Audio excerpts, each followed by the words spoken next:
পেখম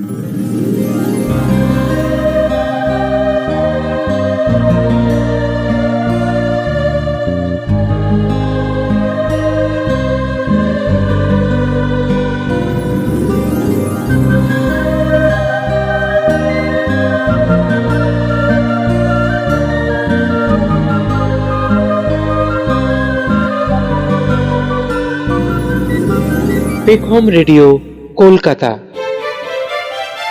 পেতে রেখো দুই কান, তোমার মন তুমি দিও, জুড়াতে মন প্রাণ এসে গেল পেখম রেডিও। কবিতা কথায় গানে সংলাপী মায়া টানে সকলের আদরণীয় পেখম রেডিও। পেখম রেডিও, পেখম রেডিও। নমস্কার, পেখম রেডিও কলকাতা স্বাগত জানাচ্ছে আপনাকে।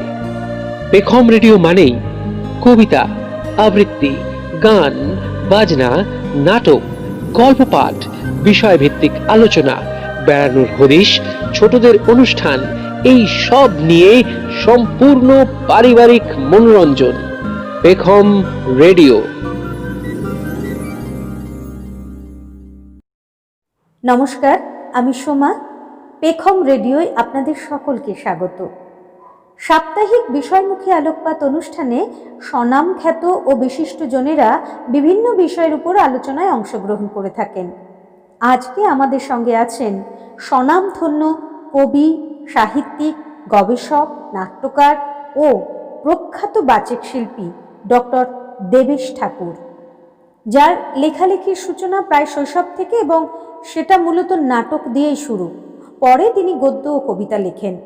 অনেক কাব্যগ্রন্থ তাঁর প্রকাশিত হয়েছে।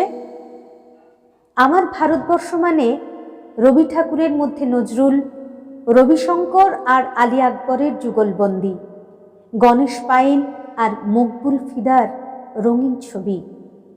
এই যার সমন্বয়ধর্মী চিন্তা, এই চিন্তার প্রতিফলন তাঁর কাব্যে, সাহিত্যে সর্বত্র। আবৃত্তি শিল্পকে আরও কিভাবে উন্নত মার্গে পৌঁছানো যায় সেই প্রচেষ্টা তাঁর অবিরত। আসুন এবারে আমরা স্বনামধন্য দেবেশ ঠাকুরের কণ্ঠে শুনে নিই আবৃত্তি চর্চার নিরিখে বিষয়মুখী আলোকপাত। আজ তৃতীয় পর্ব। এর আগের পর্বে আমি আলোচনা প্রসঙ্গে দুটি রসের কথা তুলে ধরেছিলাম এবং তার উদাহরণও দিয়েছিলাম। বলেছিলাম যে শৃঙ্গার রস, তার স্থায়ী ভাব কি, তার বৈশিষ্ট্য কি, বর্ণ, অধিপতি, বিরোধী, আলম্বন। বীর রসেরও কথা বলেছিলাম, কিসে কিসে আছে। তো নানা জায়গাতে যেভাবে কিভাবে ব্যবহার হয়, আরও অনেক, বিশেষ করে রবীন্দ্রনাথের বিশেষ করে মানসী পর্বের কবিতা বা নানা, মানে তার মধ্যে প্রচুর পরিমাণে আমরা প্রকাশ দেখতে পাই। মানে বিখ্যাত বিখ্যাত মানুষেরা বলেন যে রবীন্দ্রনাথের গান রবীন্দ্রনাথকে অমরত্ব দিয়েছে। গানও প্রথমত একটা লিরিক হয়ে উঠতে হয়, লিরিকটা একটা কবিতা হয়ে উঠতে হয়। তো সেক্ষেত্রে দেখা যাচ্ছে যে মানে রবীন্দ্রনাথ মানে প্রেমের গান জীবনের একেবারে অন্তিম পর্ব পর্যন্ত তিনি গেয়ে গেছেন। হ্যাঁ, তো সেখানে একটা রবীন্দ্রনাথের অদ্ভুত সৌকর্ষ ফুটে ওঠে। কখনো তোমারে ডাকিনু যবে কুঞ্জ বনে, তখনও আমের বনে গন্ধ ছিল। এই যে একটা লাবণ্য শৃঙ্গার রসের। কিন্তু এখানে আবার একটা জটিল ব্যাপার আছে বলে একটুখানি ছুঁয়ে যাচ্ছি। সেটি হচ্ছে, ধরা যাক একটি বিখ্যাত গান তথা কবিতা, তোমারই করিয়াছি জীবনের ধ্রুব তারা।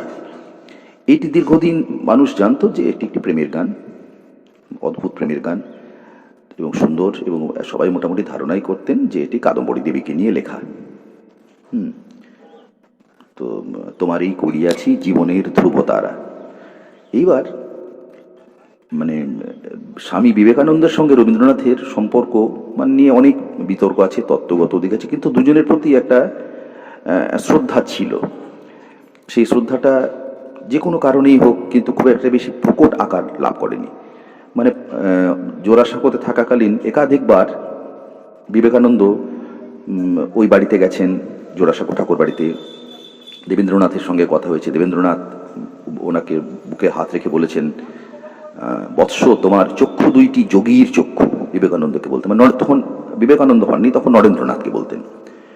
মনে রাখতে হবে নরেন্দ্রনাথ কিন্তু মানে যদি সন্ন্যাসী না হয়ে গায়ক হতেন, মানে ভারতের সব গায়ককে তিনি ছাড়িয়ে যেতে পারতেন, এত ভালো তার ধ্যান ধারণা ছিল সঙ্গীতের উপরে। তো উনি একটি বই লেখেন, অসামান্য বই, গানের উপরে এত ভালো বই মানে খুব কম আছে, সঙ্গীত কল্পতরু। বৈষ্ণবচরণ বসাকের সঙ্গে যুগ্মভাবে তিনি বইটি সম্পাদনা করেন।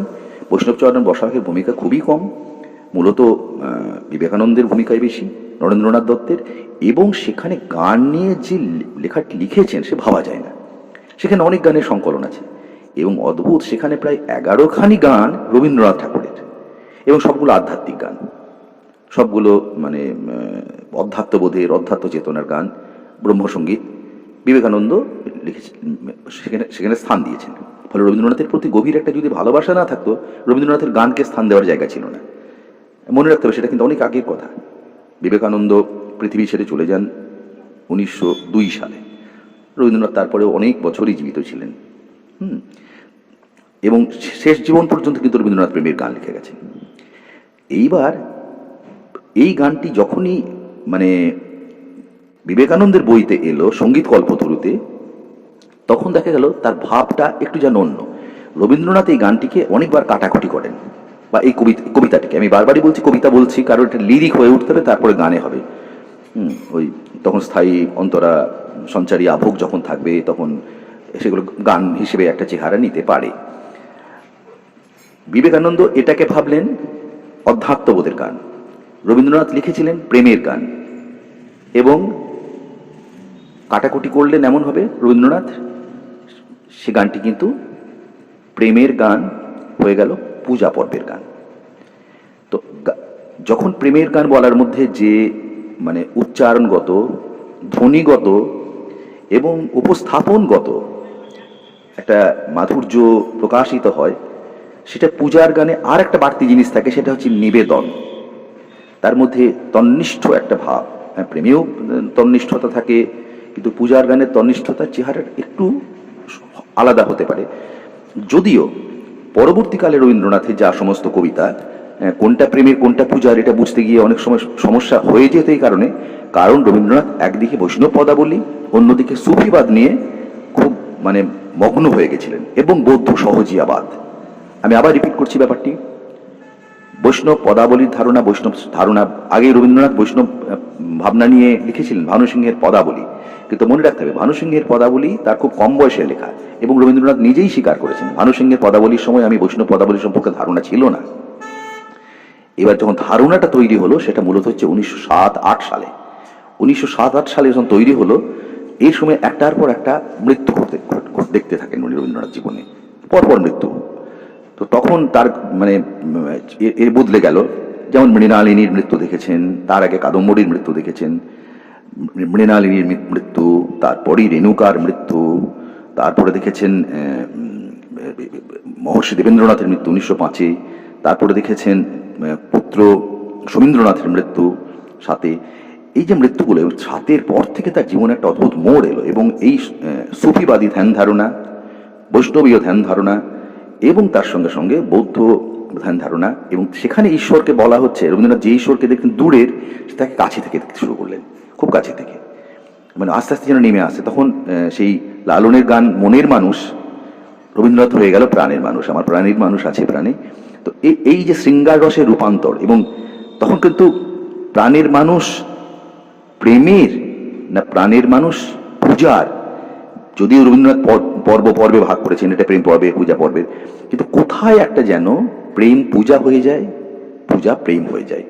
তার শৃঙ্গার রসে রবীন্দ্রনাথের এত বেশি নানা ধরনের, মানে শৃঙ্গার রস নিয়ে আলোচনা করতে গেলে যেমন বলেছিলাম বৈষ্ণব পদাবলী নিয়ে, যেমন বলেছিলাম জয়দেব নিয়ে, তেমনি হচ্ছে রবীন্দ্রনাথ নিয়ে ভাবা দরকার।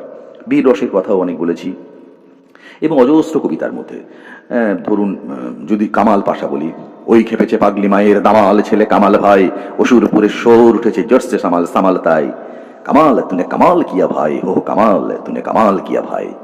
তো এটা পুরোটা একটা দাপটে একটা যুদ্ধের যেন বাতাবরণ। হ্যাঁ, নজরুলের প্রচুর কবিতার মধ্যে বীর রসের ছড়াছড়ি একদম। বীর রসের লেখা অনেকেই সেইভাবে লিখেছেন। হ্যাঁ, তো সেটা নিয়ে আমি আলোচনা করেছি। এবার আমি তৃতীয় রসগুলো থেকে একটার পর একটা বলি এবং খুব বিশদে এই ব্যাপারে যাব না, পরবর্তীকালে বিশ্লেষণে যাব। এরপর আসছে তৃতীয় যে রসের কথা বলা হয়, সেটা হচ্ছে করুণ রস। করুণ রস, করুণ রসের স্থায়ী ভাব হচ্ছে ক্রোধ। এর বৈশিষ্ট্য বা আধার হচ্ছে ক্রোধ, শত্রু এবং শত্রুনাশ। এর বর্ণ হচ্ছে করুণ রসের বৈশিষ্ট্য হচ্ছে ইষ্টনাশ। ইষ্টনাশ, খুব প্রিয়জন বিনাশ, ভুল বললাম আগে, ক্রোধ নয়। আচ্ছা, বর্ণ হচ্ছে ধূসর। অধিপতি দেবতা নীলকণ্ঠ দৈবত, মানে নীলকণ্ঠ মানে শিবেরই বিভিন্ন, দেখবেন বারবার এখানে যতবার রসের কথা আসছে বারবার শিবকে নানাভাবে নিয়ে আসা হচ্ছে। কেননা বৈদিক সাহিত্যে শিবের একটা অদ্ভুত জায়গা আছে, অদ্ভুত জায়গা আছে। যদিও বৈদিক সাহিত্যে আমরা কৃষ্ণকে সেভাবে পাই না, কিন্তু শিবকে পাই। তখন শিব কখনো রুদ্র, আবার আমরা মানে যাকে বলি দুর্গা, দুর্গা এই নামে পাচ্ছি না, কিন্তু হৈমবতী উমা এই নামে আমরা পাচ্ছি। ঈশোপনিষদ, ঈশাকে কেন্দ্র করে সেটা পাচ্ছি। তাই শিবকে অনেক সময় আমরা পাই অধিপতি হিসেবে। তখন শিব কিন্তু রুদ্র, তখন শিব হচ্ছেন রুদ্র। একটা মজার জিনিস আলোচনা করে নিই এই সময়, যখন বৈদিক সাহিত্য রচিত হচ্ছে তখন হৈমবতী উমা মানে খুব শান্ত ধীর, আর রুদ্র তখন কিন্তু মানে একদম রুদ্রটা মানে একদিকে বিশেষ্য একদিকে বিশেষণ। তো উনি তো মানে সত্যি রুদ্র রূপ শিবের। আর যখন পুরাণের যুগে আসছি তখন পাল্টে গেল। তখন যিনি ছিলেন হৈমবতী উমা, তিনি কখনো পার্বতী, তিনি কখনো গৌরী, কিন্তু এই সময় তিনি হচ্ছেন দুর্গা, তিনি চণ্ডা বা তিনি চণ্ডী। আর তখন শিবকে শান্ত হয়ে যেতে হয়, তখন শিব শান্ত, শিব ধীর। যাই হোক, এরপরে যে রস আমরা পাচ্ছি এই করুণ রসে, এর পরের হচ্ছে এর বিরোধী কি? শৃঙ্গার এবং হাস্য এর বিরোধী। আলম্বন কি? শোক। শোক থাকলে করুণ রস আসে। রবীন্দ্রনাথ গীতাঞ্জলি কাব্যের পরতে পরতে প্রচুর শোকের কথা উঠে আসছে। আমি এই প্রসঙ্গে একটি বলি, শোক নিয়ে যদি বলা হয় তাহলে আমাদের প্রথম যেটি আমরা মনে করি যে আদি কবির কবিতা, সেটি হচ্ছে এক ব্যাধ সেই নিষাদের হাতে ক্রঞ্চকে, মিলনরত ক্রঞ্চকে মরতে দেখে লিখেছিলেন যে মা নিষাদ প্রতিষ্ঠাং তমগম শাশ্বতী সমা ইয়ৎ ক্রঞ্চ মিথুনাদ একম্বধি কাম মোহিতম। এবার আগেই এটা উল্লেখ করেছি, তখন ছিল শোক পেয়েছিলেন বাল্মীকি, দিয়ে লিখলেন শ্লোক। শোক শ্লোকের উৎস। তো করুণ রসের জায়গা বললাম, আমি করুণ রসের একটা উদাহরণ দিই। যখন পুত্রের মৃত্যু হয়েছে, বীরবাহু মানে বীরবাহুর মৃত্যু দিয়ে শুরু হচ্ছে মেঘনাদ বধ কাব্য। আমি বারবার মেঘনাদ বধ কাব্য থেকে উদাহরণ দেব, করুণ রসের উদাহরণ, এবং আমি তার উপস্থাপন রীতিটাও দেখাচ্ছি। এহেন সভায় বসে রক্ষ কুলপতি বাক্যহীন পুত্র শোকে ঝড়ো ঝড়ো ঝরে অবিরল অশ্রুধারা তৃতীয়া বসনে যথা তরু তীক্ষ্ণ স্বর সরস শরীরে বাজিলে কাঁদে নীরবে। রাবণ কাঁদছেন বীরবাহুর মৃত্যুর পর। এই যে বেদনা, এটা করুণ রসের একটা অদ্ভুত সুন্দর চিহ্ন। কিংবা মন্দোদরী যখন জড়িয়ে ধরেছে ইন্দ্রজিৎকে, বুঝতে পারছেন যে ইন্দ্রজিতের ফেরার সম্ভাবনা নেই। মানে বীরবাহুর মৃত্যুতে কান্নাটা আসছে বেশি, কান্নাটা হচ্ছে চিত্রাঙ্গদার, আর এখানে বেশি কান্নাটা হচ্ছে মন্দোদরীর।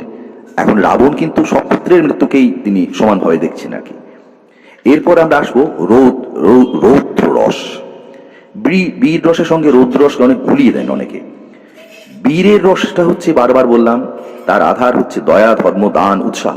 রৌদ্র রস কিন্তু ক্রোধ। রৌদ্র রসের স্থায়ী ভাব হচ্ছে ক্রোধ, বৈশিষ্ট্য হচ্ছে ক্রোধ, শত্রুনাশ। বর্ণ হচ্ছে রক্তবর্ণ, এর রং হচ্ছে টকটকে লাল গাঢ়।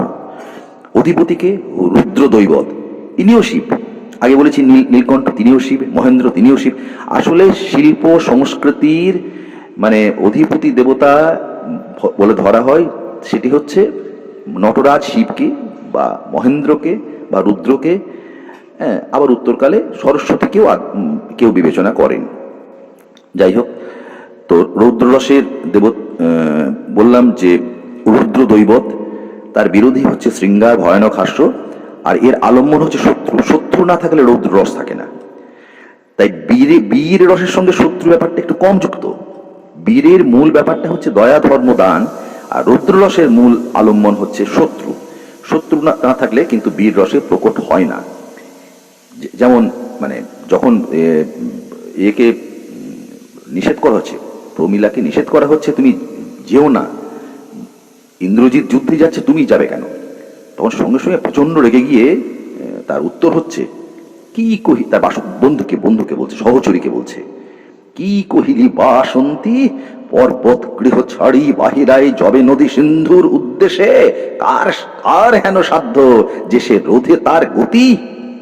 মানে আমাকে রুখিস না তুই। আচ্ছা, এরপর অদ্ভুত রস। অদ্ভুত রসের স্থায়ী ভাব হচ্ছে বিস্ময়, বৈশিষ্ট্য হচ্ছে আশ্চর্যজনক বিষয় নিয়ে এবং অলৌকিক কোনো বিষয় নিয়ে বিবরণ। বর্ণ হচ্ছে পীত বর্ণ, হলুদ রং। এর অধিপতি হচ্ছে গন্ধর্ব দৈবত। গন্ধর্ব কিন্তু মানে শিব নন, মানে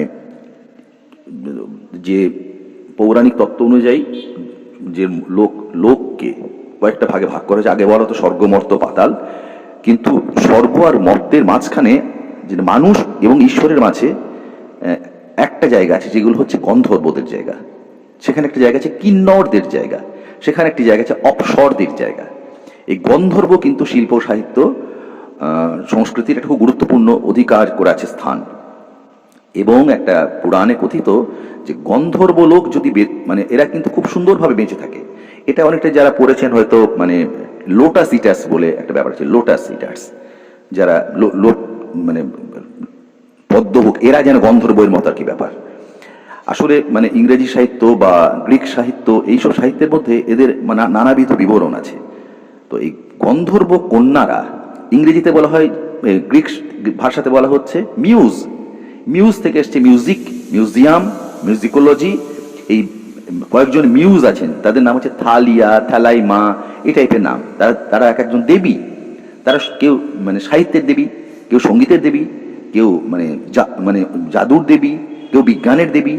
ঠিক তেমনি করে মানে পুরোপুরি দেবী নয়, গন্ধর্ব লোক কিন্তু পুরোপুরি দেবী নয়, একটু আংশিকভাবে। এই গন্ধর্ব কন্যারা বেঁচে থাকে, তারা সুরে বেঁচে থাকে। বেসুর অসুর হলেই তারা কিন্তু অসুস্থ হয়ে পড়ে।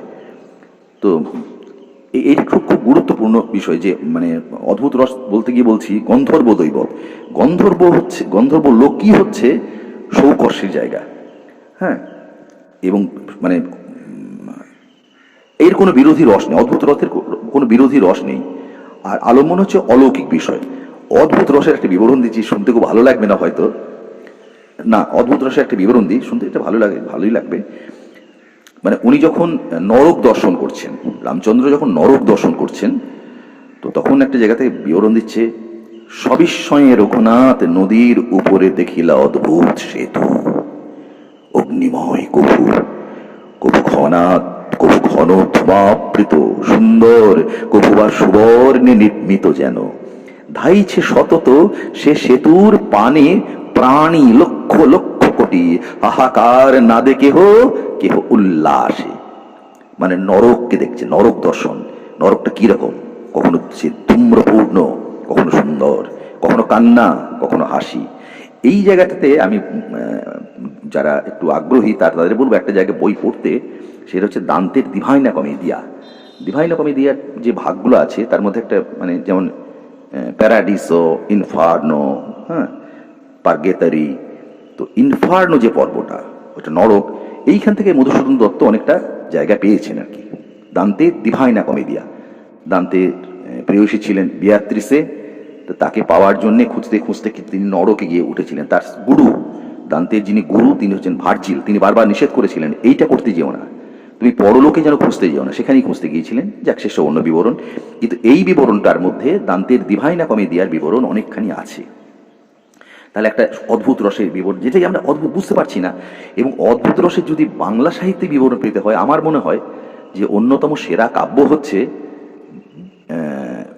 বিষাদপুর প্রয়াণ, সেটি লিখেছেন, এবং খুব কম মানুষ এই বইটি পড়েন, সেটি লিখেছেন দ্বিজেন্দ্রনাথ ঠাকুর। আশ্চর্য প্রতিভা, আশ্চর্য মানে গুণ তার, এবং তার লেখার ছন্দ একটা অদ্ভুত, বলার ভঙ্গিমা অদ্ভুত। সেই অদ্ভুত ব্যাপারগুলোকে তিনি এত অদ্ভুতভাবে নিয়ে এসেছেন, সেই তাই মানে অদ্ভুত রসের বিবরণ মানে দ্বিজেন্দ্রনাথের বিষাদপুর প্রয়াণে মানে এত সুন্দরভাবে এসেছে, এটা মানে ভাবা যায় না যে কি সুন্দরভাবে তিনি এগুলোকে তুলে ধরতে পেরেছেন।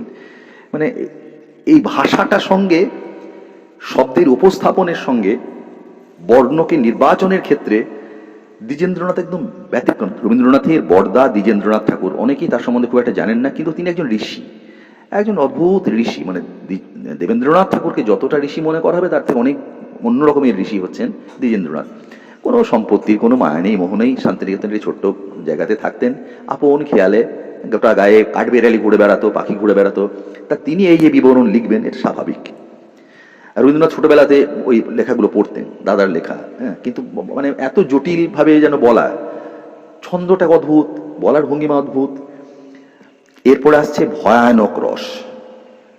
ভয়ানক রসের স্থায়ী ভাব হচ্ছে আতঙ্ক, আধার হচ্ছে ভয়, বিভীষিকা এবং ভয়জনক চেষ্টা।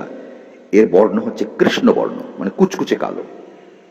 দেখুন, আগে কিন্তু প্রথমেই বলেছিলাম শৃঙ্গারের বর্ণ হচ্ছে শ্যাম, আমরা বলি শ্যাম মানে কালো, আর শ্যাম কি কৃষ্ণ, কিন্তু সেই শ্যাম আর কৃষ্ণ তফাৎ আছে একটা কোথায়। অধিপতি কাল দৈবত, ভয়ানক রসের অধিপতি কাল দৈবত, মানে কাল, মহাকাল, এটাও শিবের নামের ক্ষেত্রে ব্যবহৃত হয়।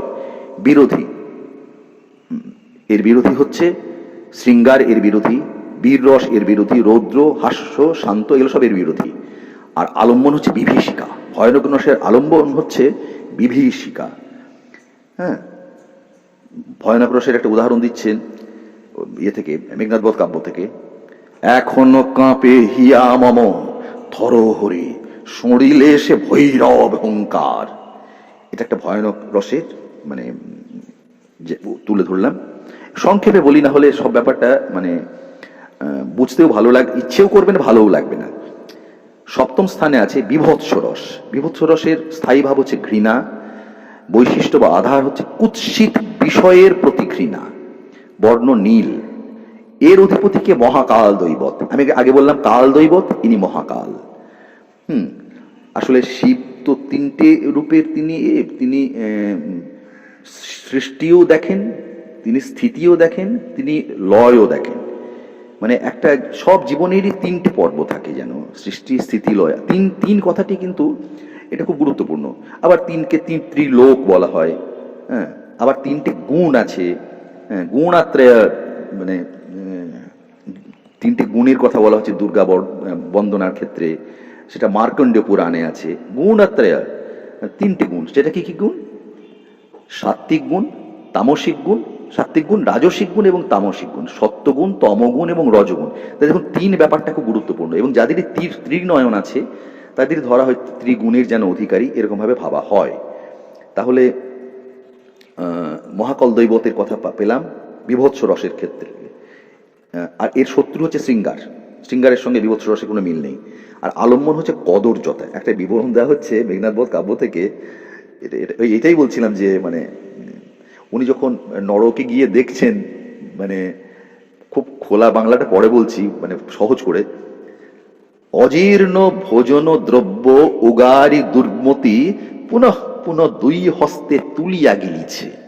ওখানে নরকে যারা সব আছে, তারা কি করছে? প্রচন্ড খাওয়া দাওয়া করেছে, আজে বাজে খেয়েছে, এবং সেগুলো বমি করছে, বমিটা হাতে তুলে নিচ্ছে, আবার সেই বমিটাকে গিলছে, আবার বমি করছে। মানে এটা শুনতে শুনতে কেমন মানে একটা অদ্ভুত শিহরণ হচ্ছে যে ইস বাবা, এরকম হয় নাকি? এটা ঠোঁটটা বেঁকে যাচ্ছে কিরকম আমাদের ভাবতে, ছি ছি ছি ছি। বিভৎস রসের এটা প্রতীক, এটা চিহ্ন। আচ্ছা, তারপরে আমরা পাচ্ছি হাস্যরস। তার স্থায়ী ভাব হচ্ছে হাস্য, বৈশিষ্ট্য হচ্ছে কৌতুক, বর্ণ হচ্ছে শুভ্র। হাসি ব্যাপারটা কিন্তু সবসময় সাদা। হ্যাঁ, খুব ব্যাপারটা সাদা হয়ে গেলে পরে তখন আর রংটা থাকে না, তখন হাসি মানে আনন্দময় ব্যাপারটি। আচ্ছা, একটা কথা বলি, আনন্দ কথাটা যখন বললাম অনেকে মনে করে থাকতে পারেন বেশ একটা সুখের সময় এলে মানুষ হাসে। সুখ আর আনন্দ কিন্তু এক নয়। মানুষ সুখে থাকলে হাসে, মানুষ আনন্দে থাকলে হাসে। এই ব্যাপারটাকে যেন কখনো গুলিয়ে দেবেন না। সুখ আর আনন্দ এক নয়। রবীন্দ্রনাথ খুব ভালো করে বুঝিয়ে দিয়েছেন। আনন্দটা অনেক বড়। ধরুন সেই সুকুমার রায়ের গল্পে আছে না, সেই লোকটা সারাক্ষণ খাও রে, মাখো রে, গেলো রে, তোলো রে, কিন্তু হাহা করে হাসছে। তার মধ্যে আনন্দ আছে। এবং আনন্দকেই বলতে আনন্দ ব্রহ্মেতি ব্যয়জানা, আনন্দকে ব্রহ্ম হিসেবে জানবে। আনন্দই ব্রহ্ম। মানে কিন্তু সুখ হচ্ছে একটা ভালো জামা, ভালো পোশাক, ভালো খাবার, ভালো সাজগোজ, ভালো বাড়ি, ভালো গাড়ি। এগুলো হচ্ছে সুখের চিহ্ন। রবীন্দ্রনাথ সুখ নিয়ে বলছেন, এরা সুখের লাগি চাহে প্রেম, প্রেম মিলে না। আর আনন্দ, অজস্র জায়গাতে আনন্দ। তাই তোমার আনন্দ আমার পর, আনন্দ ধারা বহিছে ভুবনে, জগতে আনন্দ যজ্ঞ আজ। হ্যাঁ, আনন্দ কথাটি রবীন্দ্রনাথ বারবার, আনন্দ উপনিষদ থেকে নেওয়া হয়েছে। কিন্তু আনন্দকে আর সুখকে মিলিয়ে নেবেন না কোনো সময়। শুভ্র বর্ণ তার দেবতা হচ্ছেন প্রমথ। প্রমথ মানে শিব, আবার সেই শিব। কিন্তু এই প্রমথর চেহারাটা হচ্ছে, তার শিবের পোশাকটা কি? সে একটা বাঘছাল। বাঘছালটা বাঁধা আছে কি দিয়ে? না একটা সাপ দিয়ে। গোটা গায়ে কয়েকটা সাপ ঘুরে বেড়াচ্ছে। আর গায়ে কি সব মেকআপ টেকআপ নিয়েছেন? তো হ্যাঁ, মেকআপ হচ্ছে কতগুলো ছাই ভস্য গোটা গায়ে মেখে আছেন। চুল আঁচড়ান্না করে দিন, জটা পড়ে গেছে, কিন্তু তাতেই তিনি খুব সুখী। তিনি খুব আনন্দ, নন্দী ভৃঙ্গি সব ঘুরে বেড়াচ্ছে চারিদিকে, ভূত টুত। সেই ভূতনাথ প্রমথ তিনি হচ্ছেন হাস্যরসের অধিপতি। তার কোনো দুঃখ বেদনা কিচ্ছু নেই। থাকেন কৈলাসে, কিন্তু প্রচণ্ড ঠান্ডা, কিন্তু ওই গায়ে ছাই মেখে ওই হয়ে থাকছেন। ফলে তার কোনো মানে বেদনা কিছু নেই। এমনি সাধারণভাবে যাকে বলা হয় হাসি, হাসিতে কিন্তু সবসময় মনে করবেন যে মানে প্রতিটি হাসির পিছনে আমরা কোথাও না কোথাও একটা বেদনা দেখতে পাই। কিন্তু আনন্দময় যে হাসি, তার মধ্যে বেদনা নেই। এটা খুব স্পষ্টভাবে বোঝা দরকার। মানে আমি ব্যক্তিগতভাবেই বলি, আমি আমার গবেষণার বিষয়বস্তু চার্লি চ্যাপলিনের সিনেমা, এই নিয়ে কাজ করতে গিয়ে, এবং আমি দেখেছি চার্লি চ্যাপলিনের প্রতিটি ছবির পিছনে কিন্তু একটা কান্না আছে, এবং প্রতিটি হাসির পিছনে কোনো না বেদনা যুক্ত থাকে। এটা বুঝতে হবে। তো এর বিরোধী হচ্ছে করুণ রস, হাস্যরসের বিরোধী। আর আলম্বন করে কোনো কিছুর অসঙ্গতি, অপূর্ণতা, সেটাই হাসির কারণ। একটা মানুষ যদি মঞ্চে দাঁড়িয়ে কবিতা বলতে গিয়ে দেখা যাচ্ছে কোনো মানুষ হয়তো তোতলামি করে, হঠাৎ করে আমাদের সেই পাগলের সঙ্গে দেখালো, সে তো গিয়ে বলল উদ বাবা ও বাবা বাবা ভ্রান্ত সেই আদিম যুগে। এই যদি কবিতা কেউ বলে, কেউ যদি মানে হয়তো ওখানে ভগবান তুমি হুঙ্গে হুঙ্গে ধুঁত মাথায় চোমানে হানে, সেটা মানে একটা খোনা মানুষ, তাকে খানিকটা ব্যঙ্গ করছি, তার মধ্যে হাসির খোরাক দিচ্ছে, কিন্তু কোথাও একটা বেদনা আছে। বুঝতে পারছেন তো? যে মানুষটি সত্যি করেই কথা বলতে পারে না, যে মানুষটি চোখে দেখতে পায় না, যে মানুষ কথা বলতে গেলে আটকে যায়, তাকে দেখে এই যে মজাটা, মানে একটা বেদনা কিন্তু একটা হাসির উৎস। চ্যাপলিনের প্রতিটি সিনেমা যদি খটিয়ে খটিয়ে দেখেন, তাহলে বুঝতে পারবেন কোথাও একটা কষ্ট আছে। ছোটোখাটো মানুষটির কোথাও একটা বেদনা, কোথাও কষ্ট, খেতে না পাওয়া, দারিদ্র। ফুটপাত থেকে তিনি বিড়ির টুকরো খুঁজে, বিড়ি ও তো দেশে নেই তো, চুরুটের বা সিগারেটের টুকরো কুড়িয়ে খাচ্ছেন, খুব মজা লাগছে আমাদের। কিন্তু একটা মানুষ কুড়িয়ে কখন খায়, এটা ঢুকতে গেলেই তখন মনে হবে এর মধ্যে কোথাও যেন বেদনা আছে। এরপরে আসছি শান্ত রসে। আচ্ছা, হাস্যরসের উদাহরণটা দিই এই মেঘনাদ বধ কাব্য থেকে। বলছে যে বিধবা দশা কেনই বা ঘটাইবি, আবার তাহার মূঢ় দেবর কে আছে আর তার। আগেকার দিনে স্বামী মারা গেলে দেবরকে, বর মারা গেলে দেবরের সঙ্গে বিয়ে হতো। তো ফলে ওর দেওর বলি আমরা, দেওর তো কেউ নেই, তাহলে কেন আর বিধবা হবি, তাহলে আর তো বিয়েই হবে না। এটা একটা হাসির উদাহরণ দিয়েছেন ইয়ে থেকে, মেঘনাদ বধ কাব্য থেকে দেওয়া হচ্ছে, দিলাম। এরপর আসছে শান্ত রস। এটা স্থায়ী ভাব কি না শান্তি, আধার কি নির্বেদ। শান্তি তখনই আসে যখন নির্বেদ লাভ হয়, প্রকৃত শান্তি। বর্ণ কি কুন্দেন্দু কান্তি, কুন্দ ফুলের মতো চাঁদ, তার রং। মানে এর রংটা কি? এর রং একমাত্র খুব ভালো পেইন্টার যারা আছেন বড় বড়, তারা ভালো ঠিক বলতে পারবেন কি রকম রংটা হচ্ছে। কুন্দেন্দু কান্তি কাকে বলা যাবে, মানে ঠিক নিখুঁত আঁকা। কেন চাঁদের রং তো বারবার কুন্দ ফুলের মতো চাঁদ, সেটা একমাত্র শিল্পীদের পক্ষে বলা সম্ভব। সে মাইকেল এনজেলো বলতে পারেন, সে লিওনার্ডো দা ভিঞ্চি বলতে পারেন, পাবলো পিকাসো বলতে পারেন, আমাদের দেশে বলতে পারেন যামিনী রায়, বলতে পারেন নন্দলাল বসু, বলতে পারেন রামকিঙ্কর বেজ, কিংবা বলতে পারেন বিকাশ ভট্টাচার্য, গণেশ পাইন, এরাই হয়তো ভালো বলতে পারবেন। এই আমার পক্ষে বলা। কুন্দেন্দু কান্তি ঠিক কি হবে? এর অধিপতিকে নারায়ণ, নারায়ণ দৈবত। এর বিরোধী হচ্ছে শৃঙ্গার, বীর এবং রৌদ্র। উত্তম প্রকৃতি হচ্ছে এর আলম্বন। আচ্ছা, এই শান্তরসের বিবরণ। আচ্ছা, বুদ্ধদেব সম্পর্কে বলতে মানে অনেক রবীন্দ্রনাথের যখন গান আছে, সে শান্ত হে অনন্তপূর্ণ। তো বুদ্ধদেব হচ্ছে শান্ত রসের একটা পবিত্র চিহ্ন, যেগুলোকে জাতকের জায়গা থেকে নিয়েছেন, তাতে এই রসটির অত্যন্ত ভালো প্রকাশ শান্ত। মনে রাখতে হবে রবীন্দ্রনাথের বহু লেখা, যেমন শ্যামা নৃত্যনাট্য বলুন বা নানা জায়গাগুলো হচ্ছে তিনি কিন্তু ওই জাতকী জায়গাগুলো থেকে নিয়েছেন। এবং বুদ্ধ সম্পর্কে রবীন্দ্রনাথের একটা গভীর গভীর শ্রদ্ধা। হ্যাঁ, হিংসায় উন্মত্ত পৃথ্বী, এটা যুদ্ধ নিয়ে লেখা, যদিও নিত্য নিষ্ঠুর দ্বন্দ্ব, সেখানে বুদ্ধদেবের ছবি আছে।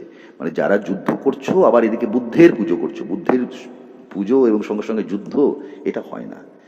এবং এটা নিয়ে খুব সুন্দর আরও বিবরণ দেওয়া আছে ভালো। যদি দশাবতার পড়া হয় কবি জয়দেবের, তাতে একটা অপূর্ব শ্লোক আছে, নিন্দেশি যজ্ঞ বিধে রহ রহ শ্রুতি জাতং। তিনি যদিও যজ্ঞের নিন্দা করেছেন, বিধি অতএব ঈশ্বরের নিন্দা করেছেন, এবং তিনি যজ্ঞের নিন্দা, বিধির নিন্দা এবং শ্রুতিজাত মানে শ্রুতিরও নিন্দা করেছেন, মানে বেদের নিন্দা করেছেন। কে করেছেন? বুদ্ধদেব। বুদ্ধদেব কিন্তু প্রথাগত ধর্মকে মানতেন না, কিন্তু তা সত্ত্বেও তিনি কিন্তু অবতার। 10টা অবতারের মধ্যে একটি অবতার হচ্ছে বুদ্ধ অবতার।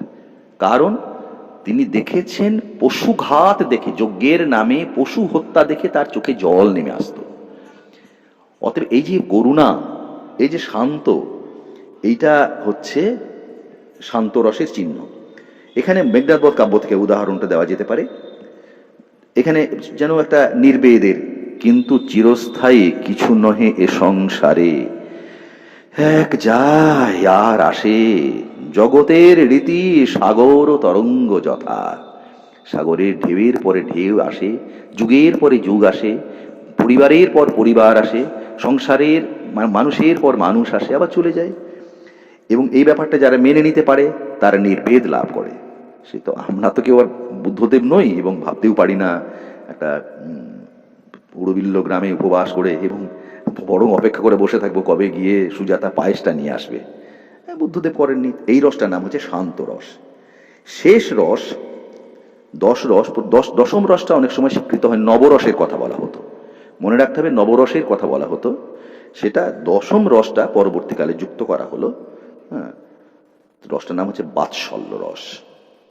বাৎসল্য মানে সন্তানের প্রতি ভালোবাসা। আমি আগের দিন আলোচনা করতে গিয়ে বলেছিলাম, যশোদা যে চোখে দেখেন, নিশ্চয়ই রাধা সেই চোখে কৃষ্ণকে দেখেন না। এর স্থায়ী ভাব কি? স্নেহ। বৈশিষ্ট্য কি? পুত্র কন্যার প্রতি স্নেহ বা ভালোবাসা। এর রংটা কি রকম? এইটা একটা অদ্ভুত বিবরণ দিয়েছেন। এর বর্ণ হচ্ছে পদ্ম গর্ভবৎ। পদ্ম ফুলের পাপড়িগুলো ঢাকা থাকে প্রথমে, যদি একটি একটি করে পাপড়িকে খসিয়ে নিয়ে যাওয়া যায়, তখন তার ভেতরে দেখা যাবে যে একটা এমন একটা রং আছে যে সোনালি হলুদ একটা মিশে পদ্মের গর্ভের ভিতরে, পদ্মের পাপড়িগুলো খুললেই তবে সেই রংটাকে দেখতে পাওয়া যাবে। অদ্ভুত একটা রং, পদ্ম গর্ভবৎ। এই রংটি হচ্ছে বাৎসল্য রসের চিহ্ন। খুব বড় বড় যারা শিল্পী, বিশেষ করে অবনীন্দ্রনাথ ঠাকুরের যদি কেউ সিরিজ দেখেন, উনি তো অনেকখানি মানে মানে খুব ব্যবহার করেছেন এই ইয়েটাকে, এই পদ্মগর্ভবৎ। আর যিনি ব্যবহার করেছেন প্রচুর পরিমাণে, তিনি যামিনী রায়, প্রচুর ব্যবহার করেছেন। ওই গণেশ জননী সিরিজে এই রংটাকে আমরা দেখতে পাবো। মানে দুর্গাকে আমরা একভাবে চিনেছি, কিন্তু দুর্গার কোলে বসে আছেন গণেশ, সেই গণেশ জননী। হ্যাঁ, কিংবা মানে এরকম নানা জায়গাতে দেখা যাবে যেখানে মা সন্তান আছে, এই রংটা ব্যবহার করা হচ্ছে। অধিপতিকে লোকমাতৃদৈবত, লোকমাতৃদৈবত, আলম্বন পুত্রকন্যা আদি। তো এর একটা উদাহরণ দেওয়া যাক। একে প্রণাম করলো মন্দোদরীকে ইন্দ্রজিৎ। মন্দোদরী ইন্দ্রজিৎকে জড়িয়ে ধরে কাঁদছে, কাঁদতে কাঁদতে বলছেন, কেমনি বিদায় তোরে করিরে বাছনি, আধার হৃদয়াকাশ তুই পূর্ণ শশী আমার। ভেঙে পড়ছে কান্নাতে, বেদনাতে, কিন্তু তবু সে সন্তানকে তাকে বিদায় দিতে হচ্ছে। আজকে এই সবকটা রসের বর্ণনা দিলাম, এই পর্যন্ত। তৃতীয় পর্ব এখানে শেষ করছি। আপনি শুনছেন পেখম রেডিও কলকাতা। পেখম রেডিও মানেই সম্পূর্ণ সাংস্কৃতিক মনোরঞ্জন। সঙ্গে থাকুন, শুনতে থাকুন। আবার আমরা ফিরে আসব খুব তাড়াতাড়ি। সঙ্গে থাকুন, শুনতে থাকুন পেখম রেডিও।